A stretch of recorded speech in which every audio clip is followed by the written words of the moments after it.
शुभ सायकालम। स्टेनोवर्स with Vaishnavi में आप सभी का स्वागत है। आज की डिक्टेशन स्टेनो स्किल टेस्ट के लिए जो स्टार्ट की है वो है जनसत्ता के एडिटोरियल से, जिसके टोटल वर्ड्स हैं 1003 और स्पीड है 100 से ज़्यादा ही है, 100 नहीं है। और अगर आपको इसके पेज चाहिए हो जिसमें मैटर चाहिए तो आप टेलीग्राम पे जाके देख सकते हैं। डिक्टेशन स्टार्ट होगी 5 सेकंड बाद।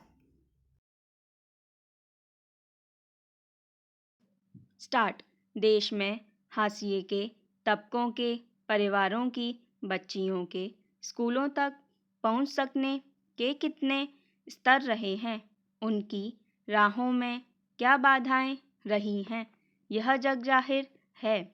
आज़ादी के बाद से समय समय पर सरकारों ने लड़कियों की पढ़ाई लिखाई को लेकर कई तरह की योजनाएं लागू की, नीतिगत फैसले किए, लेकिन आज भी कई ऐसे पहलू छूटे हुए हैं जिनकी वजहों पर गौर करना बहुत ज़रूरी नहीं समझा गया और जिनके चलते बड़ी तादाद में स्कूली छात्राएं बीच में ही पढ़ाई छोड़ देती हैं। ये वजहें स्कूली पढ़ाई लिखाई में गुणवत्ता के सवालों से इतर कुछ ऐसी स्थितियों से जुड़ी हो सकती हैं जिन्हें निजी समस्याओं के तौर पर देखा जाता है, मगर वे स्कूली लड़कियों के जीवन और स्वास्थ्य को प्रभावित करती हैं। मसलन स्कूलों में लड़कियों के लिए साफ सुथरे शौचालय से लेकर माहवारी जैसे कुछ बिंदु उनके लिए विशेष इंतजाम की ज़रूरत को रेखांकित करते हैं। इस लिहाज से देखें तो सोमवार को सुप्रीम कोर्ट की ओर से राज्यों और केंद्र शासित प्रदेशों को यह नोटिस जारी करना बेहद अहम है, जिसके तहत महामारी स्वच्छता को लेकर एक स्पष्ट नीति बनाने का निर्देश दिया गया है। गौरतलब है कि सुप्रीम कोर्ट में दायर एक जनहित याचिका में मांग की गई है कि स्कूलों में 6ठी से 12वीं की लड़कियों को मुफ्त सैनिटरी पैड दिया जाए और सरकारी सहायता प्राप्त स्कूलों में लड़कियों के लिए अलग से शौचालय की व्यवस्था की जाए। अनेक अध्ययनों में यह रेखांकित किया गया है कि स्वच्छता सुविधाओं तक पहुंच की कमी और माहवारी से जुड़े सामाजिक व्यवहार के कारण बहुत सारी लड़कियां स्कूल की पढ़ाई बीच में ही छोड़ देती हैं। शिक्षा की सूरत बदलने को लेकर सरकारें समय समय पर अनेक नीतिगत फैसले लेती रही हैं और नए कार्यक्रमों की घोषणा करती रही हैं, लेकिन गुणवत्ता आधारित शिक्षा के सवाल के अलावा एक अहम पहलू यह है कि अगर इसमें लड़कियों की पढ़ाई लिखाई निर्बाध जारी रखने के लिए ज़रूरी कारकों पर गौर करने के साथ इसमें मौजूदा कमियों को दूर नहीं किया जाता है तो कोई बेहद अहम पहलकदमी भी आधे अधूरे नतीजे देगी। यह सभी जानते हैं कि किशोरावस्था में लड़कियों को सेहत से जुड़ी किन जटिलताओं का सामना करना पड़ता है और उसके क्या कारण रहे हैं।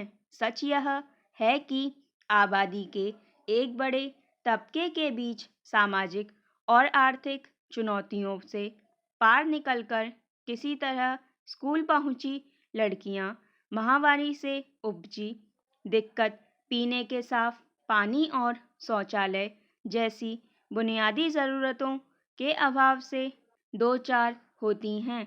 माहवारी में स्वच्छता सुनिश्चित करने के लिए ज़रूरी प्रशिक्षण और संस्थानों के अभाव के चलते वे अपेक्षित सावधानी नहीं बरत पाती।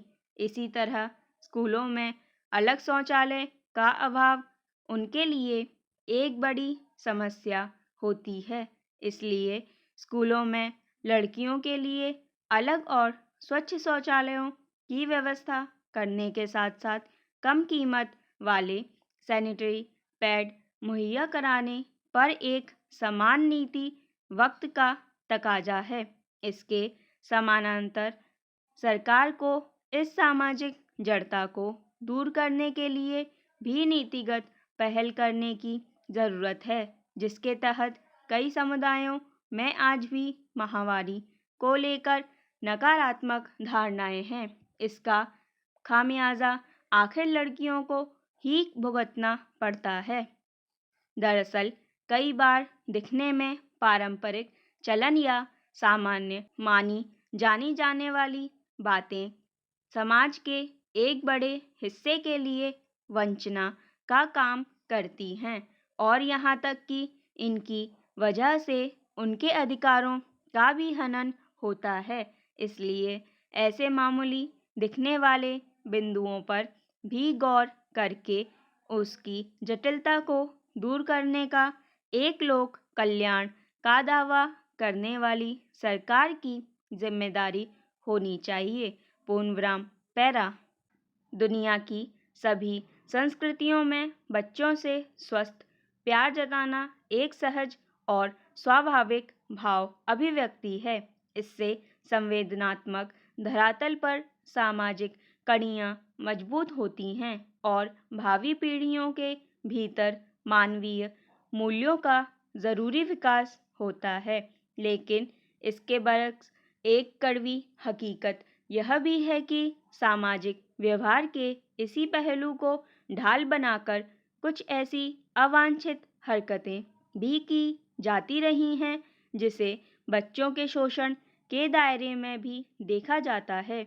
यही वजह है कि जब तिब्बती धर्मगुरु दलाई लामा और एक बच्चे का वीडियो सुर्खियों में आया तो वह किसी को भी अच्छा नहीं लगा, बल्कि वीडियो में जिस तरह दलाई लामा एक बच्चे से प्यार जताने के क्रम में अवांछित तरीके से अतिरिक्त आग्रह करते दिखे, उस पर एक बड़े दायरे में तीखी नकारात्मक प्रतिक्रिया हुई।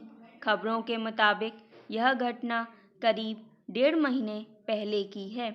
उसका वीडियो अब प्रचारित हुआ, लेकिन इसमें जिस तरह की हरकत दिखी उसे बच्चे के साथ किया शालीन व्यवहार नहीं कहा जा सकता। यही वजह है कि सुर्खियों में आने और इस मामले के तूल पकड़ने के बाद दलाई लामा की ओर से सोशल मीडिया के जरिए माफ़ी मांग ली गई।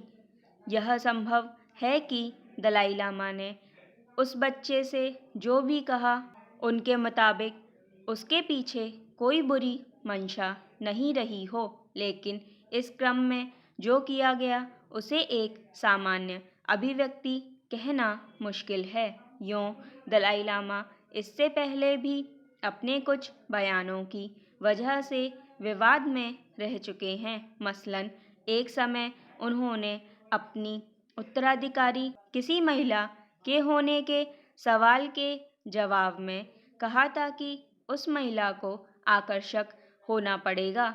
इस तरह की बातों या हरकतों पर तभी अफसोस या माफ़ी मांगी जाती है जब व्यापक पैमाने पर इस पर आपत्ति सामने आए। किसी जानी मानी हस्ती या धर्मगुरु जैसे पद कद वाले व्यक्ति के सार्वजनिक रूप से ऐसे विचित्र व्यवहारों के पीछे कोई तर्क ढूंढना मुश्किल है। सवाल है कि किसी बच्चे के साथ उनके किस बर्ताव को निश्चल प्रेम की अभिव्यक्ति माना जाए। दिखने में संवेदनात्मक व्यवहार के पीछे की मंशा को समझ पाना कई बार परिपक्व समझ वाले लोगों के लिए भी मुश्किल होता है, खासतौर पर कोई बड़े कद पद वाला व्यक्ति हो तो मासूम बच्चे उसके अभिव्यक्ति की आभा के बोझ से पहले ही मानसिक रूप से दबे होते हैं। इसलिए कई बार वे खुद को अप्रिय लगने के बावजूद मना नहीं कर पाते या फिर ज़रूरी प्रतिरोध नहीं जता पाते। पूर्णविराम स्टॉप।